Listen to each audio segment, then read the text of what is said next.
سامنے گر گرائے استجب لکم، میں تمہاری دعا کا جواب دوں گا، میں تمہاری التجا پوری کروں گا، تمہاری جائز خواہشات کو پورا کروں گا۔ ان الذین یستکبرون عن عبادتی، بے شک وہ لوگ جو میری عبادت سے تکبر کرتے ہیں، میری عبادت سے تکبر اختیار کرتے،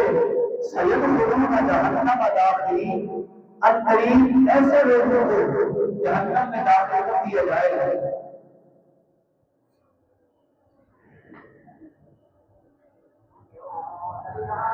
دعا اللہ کی عبادت ہے۔ سیدنا نعمان بن بشیر رضی اللہ تعالیٰ عنہ، ترمذی کی حدیث ہے،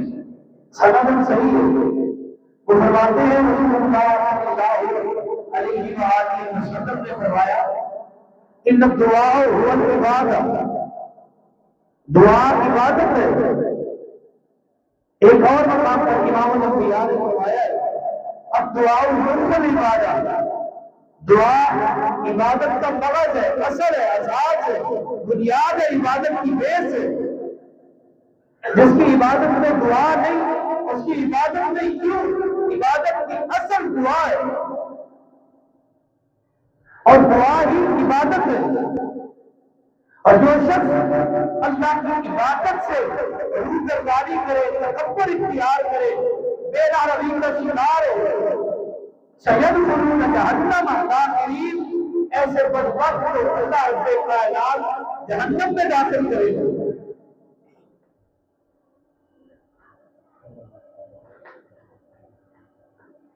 امام الانبیاء جناب محمد رسول اللہ صلی اللہ علیہ وسلم نے جب اپنا یہ فرمان اصحاب پیغمبر کے سامنے رکھا کہ الدعاء هو العبادہ، دعا جو ہے اصل عبادت ہے، پھر امام الانبیاء نے اللہ رب کائنات کے اس پاک کلام کی اس آیت کی تلاوت فرمائی کہ یہ عبادت جو قرآن مقدس کی اس آیت میں ذکر ہے وہ یہی ہے، قال ربکم ادعونی استجب لکم ان الذین یستکبرون عن عبادتی سیدخلون جہنم داخلین۔ جو شخص مجھ سے مانگنے میں تکبر اختیار کرتا ہے، مجھ سے سوال کرنے میں تکبر اختیار کرتا ہے،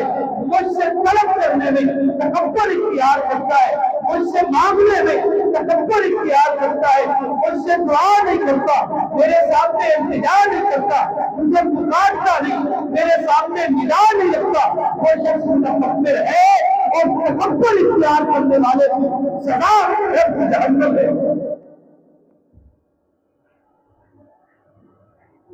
اور یہ رمضان المبارک کا مہینہ دعاؤں کی قبولیت کا مہینہ ہے۔ ان لکل مسلم فی کل یوم فلیلہ، یہ پچھلے جمعہ بھی میں نے روایت پڑھی ہے کہ ہر مسلمان مرد ہو یا عورت ہو، ہر رات اور ہر دن رمضان المبارک میں دعوت مستجاب، اللہ رب کائنات کے سامنے جو بھی اپنی دعا رکھے اللہ اس کو اس دعا کو پورا کرتے ہیں۔ جو دعا قبول ہوتی ہے اس کو شرط قبولیت سے نوازا جاتا ہے۔ یہ دعا کا مہینہ ہے، کسی میں اپنی بخشش کروائے، اپنے گناہوں کی معافی کروائے، نرینہ اولاد نہیں، رب کے سامنے جھک جائیے، رب سے التجا کیجیے، رب کعبہ کی قسم ہے رب نرینہ اولاد سے نوازے، مانگو تو صحیح، مانگو تو صحیح۔ امام الانبیاء کا فرمان ہے اقرب ما یکون العبد وهو ساجد للہ واکثر فی الدعاء، رب کے سب سے زیادہ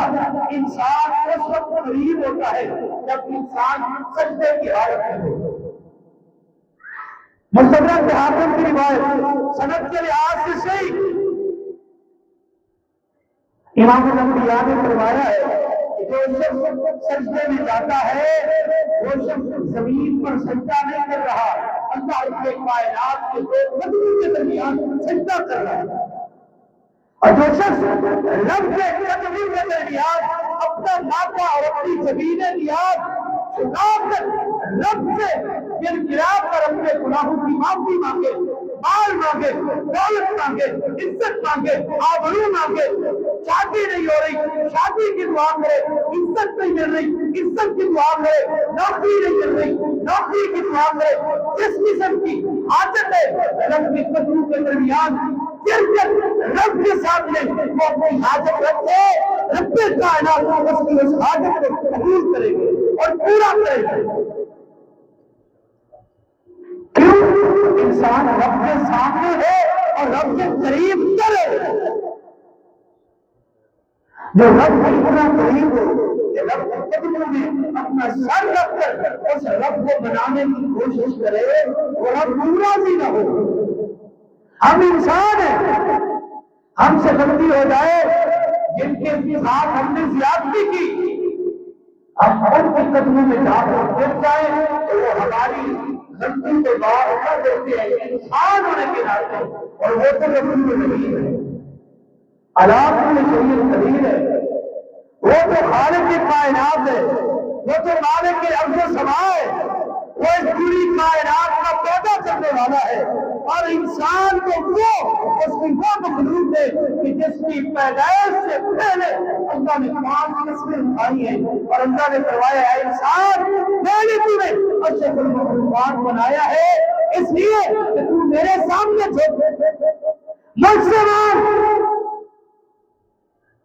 مجھے پکار، میرے سامنے التجا رکھ، تیری التجا پوری نہ کروں تو پروردگار نہیں۔ حدیث میں آتا ہے یسأل احدکم ربہ حاجتہ، انسان کو کسی قسم کی حاجت ہے،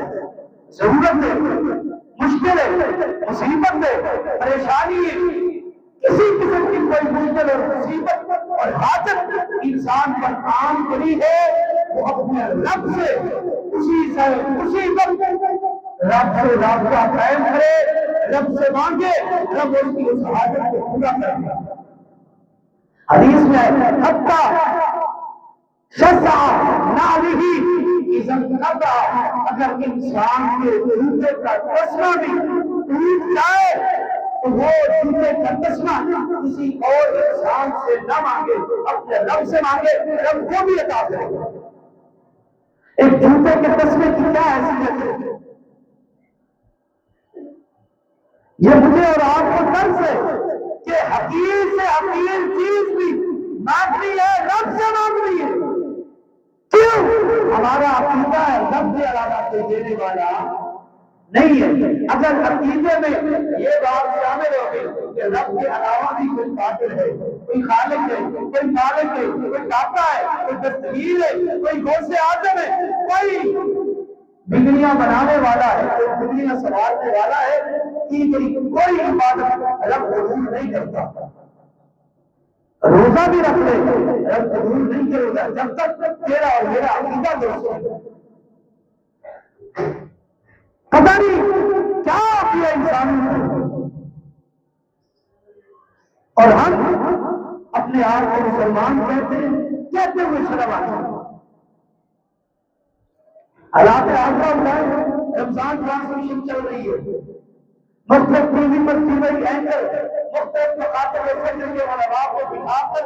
ان کو آپس میں لڑانے کی کوشش کرتے ہیں، اور بعض ٹی وی اینکر کو ان لوگوں کو بھی اپنی رمضان ٹرانسمیشن میں انوائٹ کرتے ہیں جن کا دین سے کوئی تعلق نہیں ہے۔ اس کی سادہ اور موٹی مثال کہ 2-3-4 دن پہلے کی بات ہے، سہل حبیب کو ٹی وی اینکر نے بلایا ہے اور اس نے ٹی وی پر بیٹھ کر کہا ہے کہ رب سے کوئی چیز نہ مانگو، رب کسی کی مدد نہیں کرتا، اور آگے کہتا ہے رب ہمارا نوکر ہے نعوذ باللہ کہ ہم ان سے مانگے اور وہ دے دے، ہماری انتظار میں بیٹھا ہے۔ دور کرنا چاہیے، کعبے کے رب کی قسم ہے، یہ تو رب کی غیرت ہے، رب کا صبر ہے، وہ برداشت کر جاتا ہے ایسے بدمعاش لوگوں کی زبان کو۔ اللہ چاہے تو اسی وقت ایسے لوگوں کو زمین میں خرچ کر دے جن کو رب کی پہچان نہیں ہے۔ وما من دابة في الارض الا علی اللہ رزقها، اللہ فرماتے ہیں زمین پر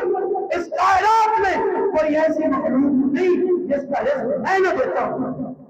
اور تو کہتا ہے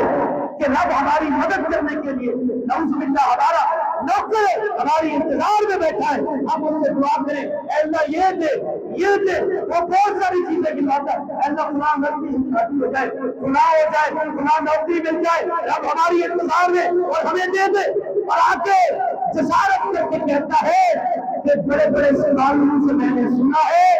میرے جیسے جو سکالر ہیں جن کو سکالر آپ ڈالر کہتے ہیں، جو ڈالروں کے پجاری، وہ کہتے ہیں کہ رب تو انبیاء کی بھی نہیں سنتا۔ قرآن کی سراسر مخالفت ہے کہ نہیں؟ قرآن کو کہتا ہے کہ یونس علیہ السلام نے غلطی کی، کون سے ناراض ہوئے، علاقہ چھوڑا، بحری سفر کا آغاز کیا، کشتی پر سوار ہو گیا،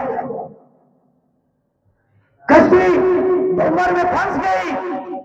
کنواں ڈالا گیا، فیصلہ کیا گیا کنواں میں جس کا نام آئے گا اسی کو سمندر کے حوالے کریں گے، بقیہ مسافر کشتی پر سوار ہو کر چلے جائے گا۔ پہلی دفعہ کنواں نکلا یونس علیہ السلام کا نام، لوگوں نے فیصلہ کیا اتنا حسین چہرہ سمندر کے حوالے کرنے کے لائق نہیں ہے، ہمارا پورا غلط ہے، دوبارہ کرتے ہیں۔ دوسری بار بھی یونس علیہ السلام کا نام، پھر تیسری بار پورا ڈالا گیا، نام یونس علیہ السلام کا ہے، یونس علیہ السلام کو اٹھا کر پانی میں ڈالا گیا، مچھلی کو اللہ نے حکم دیا کہ میرے اس پیغمبر کو اپنے اندر لے لے، اس کو ایک کھانچ بھی نہ آئے، ایک کھانچ بھی نہ آئے، زخم نہ ہو، کوئی تکلیف نہ ہو، اس کو اپنے اندر لے لے۔ پھر مچھلی کے پیٹ میں چلے گئے، پھر یاد آیا کہ رب نے تو حکم نہیں دیا تھا، قوم سے جنگ بازی میں ناراض ہو کر نکلا ہوں، رب کو بناؤ، تو رب کے سامنے التجا کی، لا الہ الا انت سبحانک انی کنت من الظالمین، اے اللہ تیرے علاوہ کوئی الہ نہیں ہے، تم پاک ہے، میں اپنے آپ کو ظلم کر بیٹھا ہوں۔ اللہ کیا فرماتے ہیں، اگر یونس علیہ السلام مچھلی کے پیٹ میں مجھے نہ پکارتے للبث فی بطنہ الی یوم یبعثون، میں اپنے اس پیغمبر یونس علیہ السلام کو بھی جب تک اس نے مجھے راضی نہیں کیا، مجھے پکارا نہیں، اگر نہ پکارتا قیامت کے دن تک اس کو مچھلی کے پیٹ میں رکھتا۔ انبیاء کی مدد کی کہ نہیں کی؟ انبیاء کی مدد رب نے کی، اور یہ کم عقل، یہ نفسیات کا مریض اپنے آپ کو موٹیویشنل اسپیکر کہے،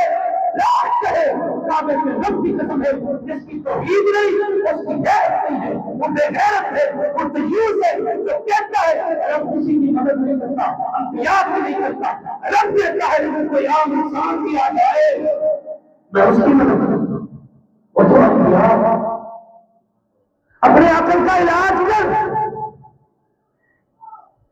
امام الانبیاء کی حدیث سلمان فارسی رضی اللہ تعالیٰ عنہ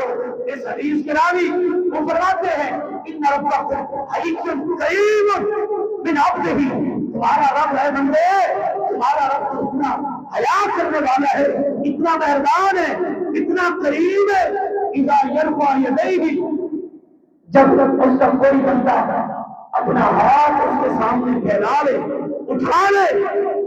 فجرتا ہوا صفرا، اللہ فرماتے ہیں مجھے شرم آتی ہے کہ میں اس کے اٹھائے گئے ہاتھ کو خالی کرتا ہوں اور اس کی جھولی کر دیتا ہوں۔ اٹھا تو صحیح، رب تیری انتظار میں،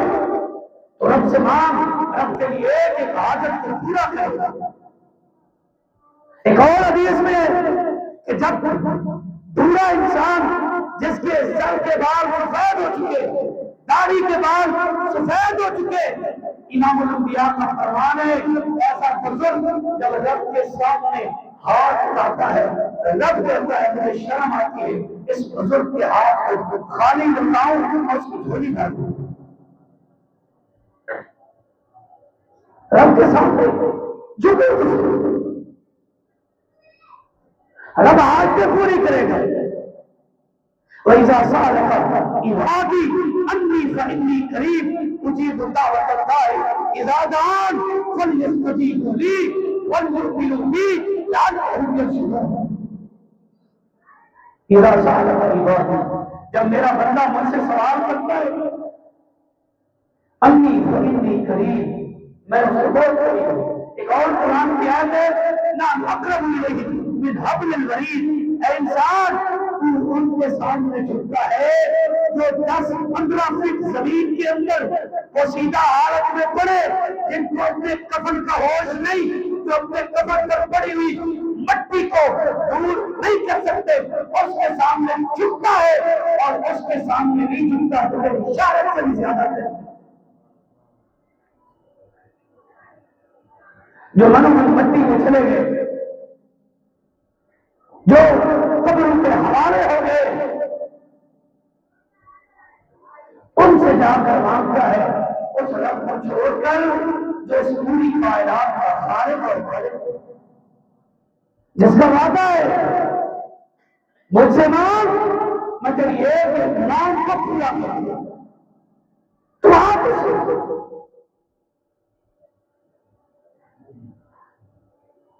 رمضان المبارک یہ غفران اور برکت اور معافی کا یہ عظیم مہینہ میرے لیے اور آپ کے لیے ایک فصل بہار ہے۔ ہمیں اس سے فائدہ اٹھانا چاہیے، اپنے گناہوں کو معاف کروائیں، اپنے آپ کو جہنم سے آزاد کروائیں۔ رب آزاد کرنے کے لیے تیار ہے۔ ایک روزہ انسان کو جہنم کی آگ سے آزاد کر کے چھوڑ جائے۔ یہاں رب کر میں جو بھی بتا دوں، جو رمضان کے بعد قدر نہیں کرتا، کل قیامت کے دن اللہ کا وعدہ ہے، قرآن میں ہے، میں اس کو الٹے منہ جہنم میں پھینک دوں گا۔ پھر اس کا کھانا غذاب ہوگا، غذاب درخت کا وہ کانٹا اس کو بطور کھانے کے دیا جائے گا،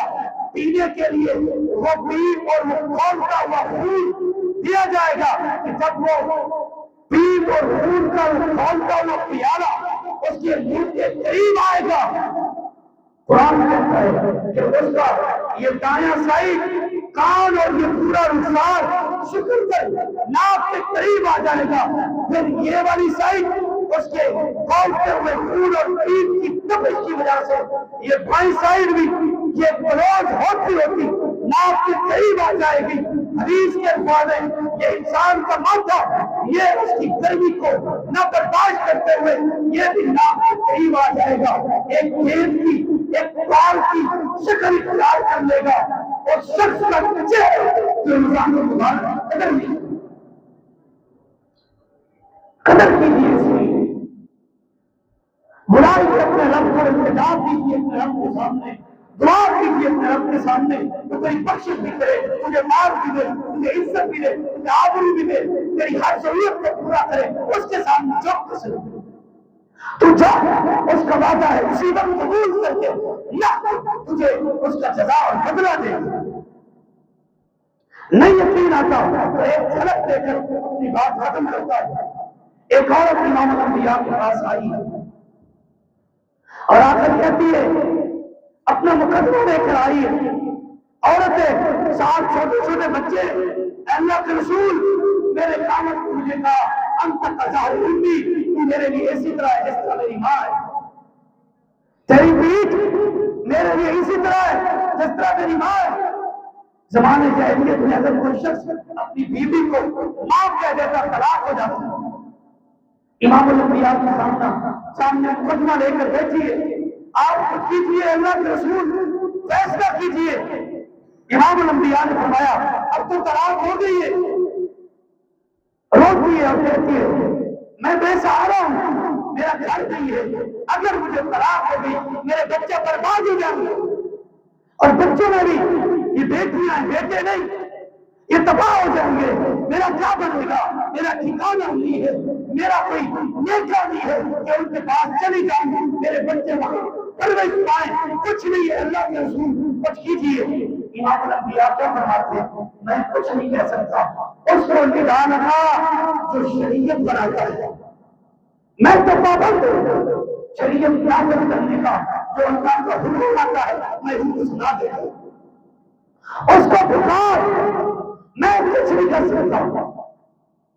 اما جی سیدہ عائشہ رضی اللہ عنہا فرماتی ہے جس وقت وہ عورت امام الانبیاء کے پاس آئی، میں امام الانبیاء کے سر مبارک کو دھو رہی تھی،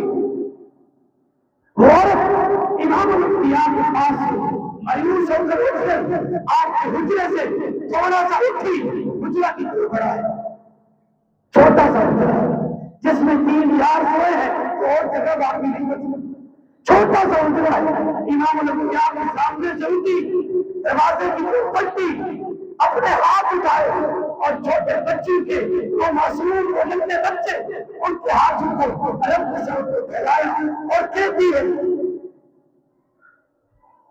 ماں بنی اللہ فی ضمیری ویسمع انت المرید لکل من یتوکل، اے اللہ مجھے تیری امید ہے، تیرے علاوہ کسی کی امید نہیں ہے، جس کی امید لے کر آئی تھی اس محمد نے بھی کہا ہے اس رب کو پکار تیرے حق میں فیصلہ کرے،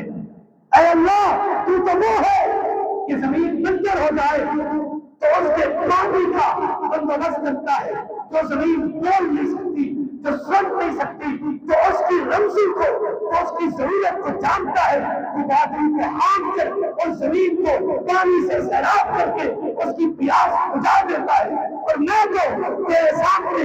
بول رہی ہوں، مانگ رہی ہوں، اور میرے چھوٹی چھوٹی بچوں کے ہاتھ تیرے سامنے پھیل رہے ہیں، اے اللہ تیرے حق میں فیصلہ کر، مانی سوا فکری الہی کا وسیلتی، اے اللہ کو قربان جاؤ، کیا کہتی ہے وہ خانہ، اے اللہ مانی سوا فکری الہی کا وسیلتی، میرے لیے میرے پاس میرے فکر، میری غریبی، میری فقیری کے علاوہ کوئی اور وسیلہ نہیں ہے، مانی سوا فکری الہی کا وسیلتی، وسیلہ میرا فخر ہے، میری غریبی ہے، میری ناداری ہے، میری غربت ہے، لئن رددت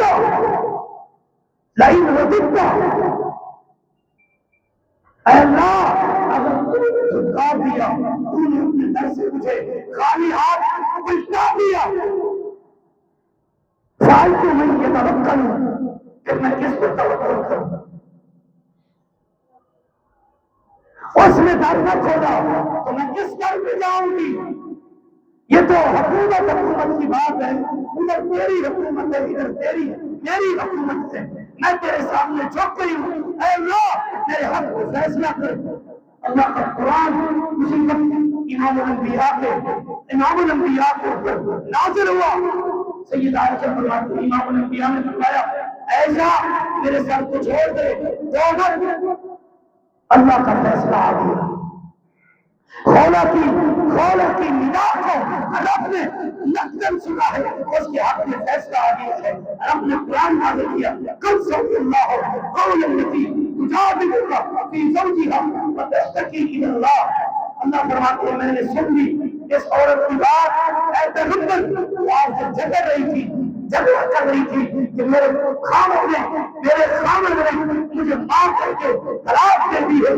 فیصلہ کیجیے۔ اس عورت کے جھگڑے کو میں نے سن لیا، میں نے سنا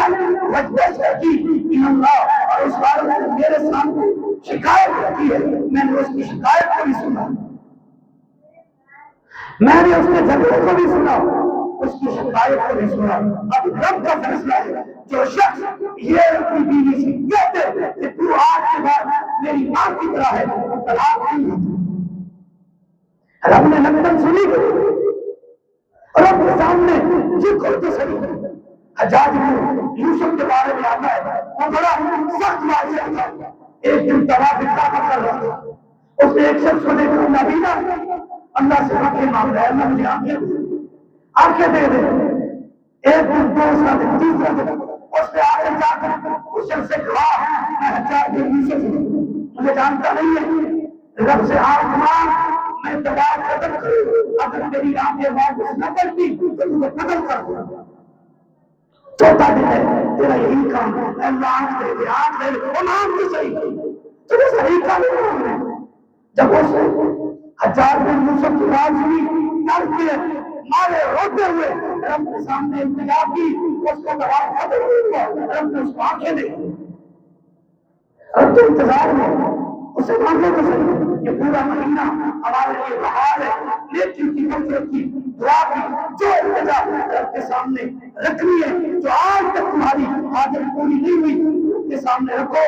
تمہاری حاجت پورا کرے گا۔ سبحان ربک رب العزت عما یصفون وسلام علی المرسلین والحمد للہ رب العالمین۔